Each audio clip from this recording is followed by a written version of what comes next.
No, all the blemishes are there. You know, you see your life flash before your eyes just before you pass away. I don't think I'm... Jon Bon Jovi, an icon, a legend, and the voice behind some of rock's most enduring anthems. For decades, he has mesmerized audiences worldwide with his commanding voice and electrifying stage presence. But what happens when the very gift that defines a legend starts to fade? Behind the sold-out arenas and a glittering career, Jon has been battling a heartbreaking condition that threatens his very essence, his voice. Born Jon Francis Bon Jovi Jr. in 1962 in New Jersey, Jon was raised in a working-class family. His father, a barber and former Marine, and his mother, also a former Marine, instilled in him a strong work ethic. From an early age, music was his greatest passion. He participated in talent competitions, learned to play instruments, and harbored dreams of making it big in the music industry.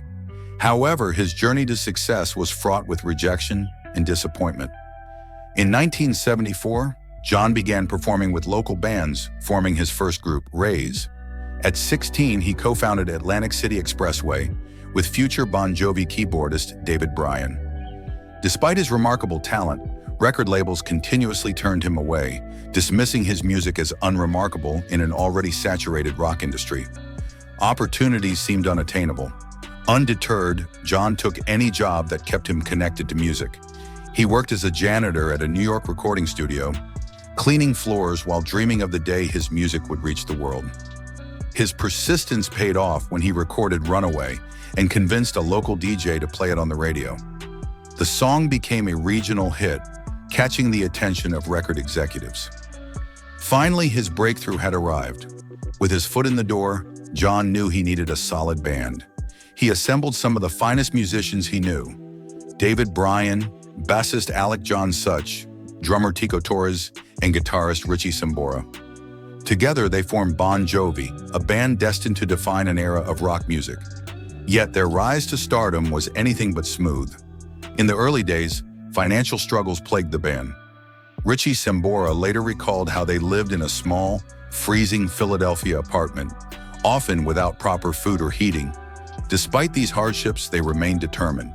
Their persistence was rewarded when their 1986 album, Slippery When Wet, catapulted them to superstardom with hits like Livin' on a Prayer and You Give Love a Bad Name. By the late 1980s, Bon Jovi had become one of the world's biggest bands. However, this relentless success came at a cost. The New Jersey World Tour, 1988 to 1990, comprised over 230 concerts across multiple continents. The grueling schedule left Jon exhausted, mentally, physically, and emotionally. As the band's frontman, he bore immense pressure to sustain their success. Fans demanded new music, labels pressured them for more albums, and the industry never allowed him a moment's rest. Jon found himself trapped in a relentless cycle of writing, performing, and managing the band's affairs. The weight of expectations drained him. In 1991, Jon's mental and physical exhaustion reached a critical point. While driving along the Pacific Coast Highway, he fell into an emotional crisis.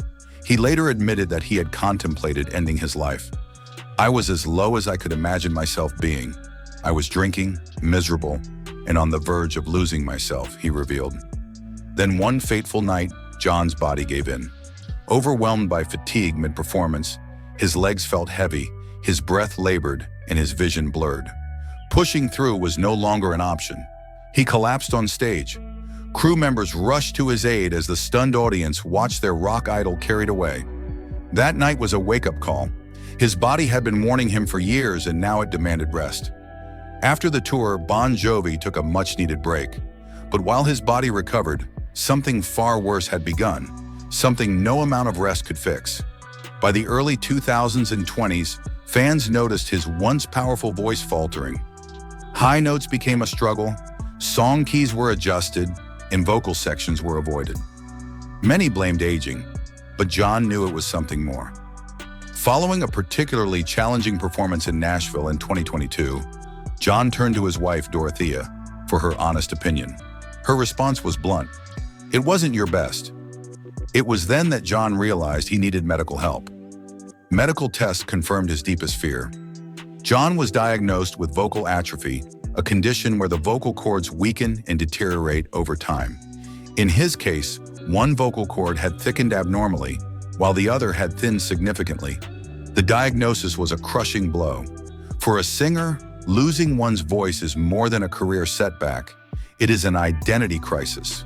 Jon had spent his entire life using his voice to connect with millions, and now it was failing him. Yet instead of surrendering, he chose to fight. Determined to regain his vocal strength, Jon underwent vocal fold medialization surgery in June 2022. The procedure aimed to restore balance to his vocal cords, but recovery was slow and arduous. Unlike broken bones that heal within weeks, vocal cords require months of dedicated therapy and vocal training. Jon worked tirelessly with vocal coaches, relearning techniques for singing, breathing, and vocal preservation. He engaged in extensive vocal exercises, warm-ups, and adopted healthier habits. Fellow musician Shania Twain, who had undergone a similar procedure, provided support and guidance. By mid-2024, Jon had made significant progress, though his voice would never be exactly as it once was. He understood that he couldn't perform like he did in his prime, but he refused to let that stop him. He adapted, evolved, and continued his passion for music in new ways. Jon Bon Jovi's journey is one of resilience, perseverance, and unbreakable spirit.